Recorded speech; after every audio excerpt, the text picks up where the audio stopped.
नमस्कार, मैं प्रदीप कुमार। आप देख रहे हैं एनजेपी हरियाणा। आज हम चर्चा करेंगे राज्यसभा चुनाव से जुड़े एक मामले के बारे में।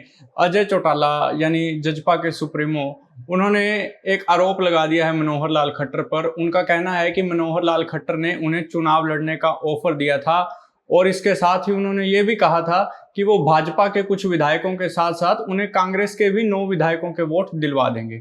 उसी पर आज हम चर्चा करेंगे और चर्चा करने के लिए हमारे साथ जुड़ चुके हैं एनजेपी के प्रधान संपादक महेश कुमार वैद जी। वैद जी नमस्कार। जी वैद जी, ये पिछले 2-3 दिन से जो मामला है सुर्खियों में चल रहा है, इसकी बहुत ज़्यादा चर्चा हो रही है। आप इस बारे में क्या सोचते हैं? सबसे पहले तो आप बताइए कि मनोहर लाल खट्टर की इन चुनावों में क्या भूमिका रही थी? मनोहर लाल खट्टर दिल्ली में बैठ करके डोर हिला रहे हैं हरियाणा की। मनोहर लाल खट्टर की ही भूमिका रही।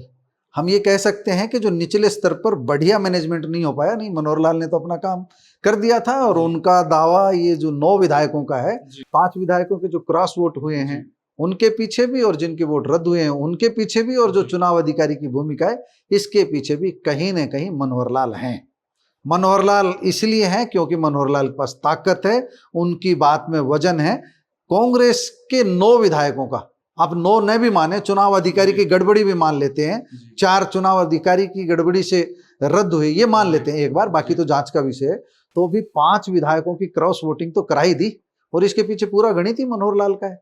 तो हम ये कह सकते हैं मनोहर लाल ही दिल्ली में बैठ करके डोर हिला रहे हैं, और उन्हीं को हम कह सकते हैं कि वही कर रहे हैं हरियाणा की राजनीति में। आज भी सबसे ताकतवर चेहरे वही हैं।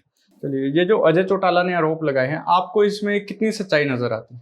ये तो आरोप थोड़ी है, ये तो बिल्कुल ही सही है। वो तो सीधे ही बोल रहे हैं ना कि खट्टर साहब से पूछ लो, आपने बयान सुना ही होगा। जी, एक बार मैं अपने दर्शकों को बयान सुनवाना चाहूंगा अजय चौटाला का, जिसमें उन्होंने कहा है कि उन्हें मनोहर लाल खट्टर के द्वारा ऑफर दिया गया था।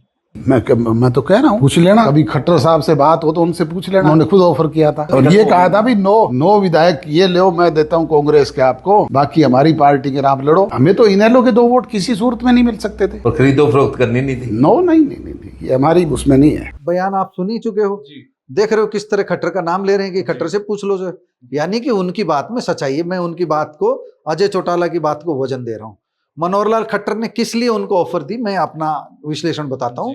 मैं एक बार सतीश नांदल से बात करने का प्रयास किया था, नांदल साहब ने समय भी दे दिया था, फिर हम पहुंच नहीं पाए।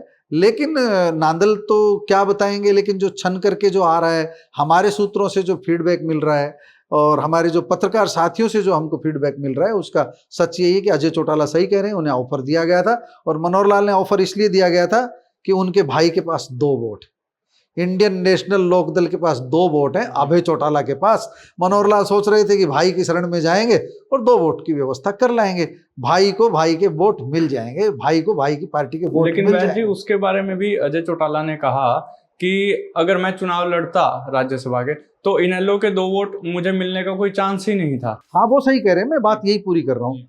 लेकिन अजय चौटाला को ऑफर तो दे दी, लेकिन अजय चौटाला जानते थे कि उनकी और भाई साहब अभय चौटाला की राजनीति बहुत विपरीत दिशा में अब चल चुकी है। उन्हें 2 वोट मिलने की कोई संभावना नहीं है दूर दूर तक। और अगर 2 वोट मिल भी रही होती, मेरा मानना है, तो भी अजय चौटाला इस फैसले को स्वीकार नहीं करते, क्योंकि बड़ी मुश्किल से तो वो खुद को सरवाइव करने का प्रयास कर रहे हैं।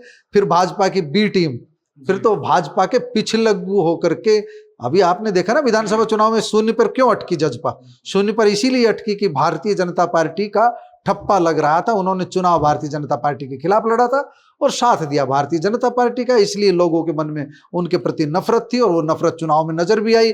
खुद दुष्यंत चौटाला 5वें नंबर पर रहे। आप समझ सकते हो कितनी दुर्गति हुई जजपा की। और अगर अब अजय चौटाला मनोहर लाल का प्रस्ताव स्वीकार कर लेते तो दुर्गति तय थी।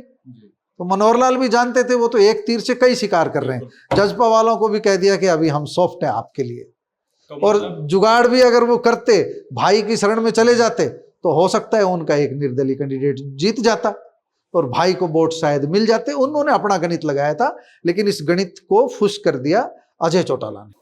तो मतलब ये जो अजय चौटाला का चुनाव ना लड़ने का फैसला था, ये उनकी राजनीति के लिए एक अच्छा फैसला है, राजनीतिक परिपक्वता का फैसला है। अजय चौटाला ने अच्छा किया। इसी फैसले को जो हम कह सकते हैं कि अजय चौटाला इसके अलावा कुछ कर भी नहीं सकते थे। अगर वो प्रस्ताव स्वीकार करते तो ज्यादा संभावना हार की तब भी बनी रहती, ठीक है ना। और हार, चुनावी हार के साथ साथ उन्हें फिर से एक बार भाजपा का, मैं बी टीम भी नहीं कहूंगा, एकदम पिछलग्गू का ही ठप्पा उनका लग जाता और उनका राजनीतिक करियर एक तरह से खत्म हो जाता। जो तो इस पूरे घटनाक्रम पर आपने वैद्य जी की राय सुनी, आप इस बात से कहां तक सहमत है कमेंट करके जरूर बताएं। देखते रहिए एनजेपी हरियाणा। धन्यवाद।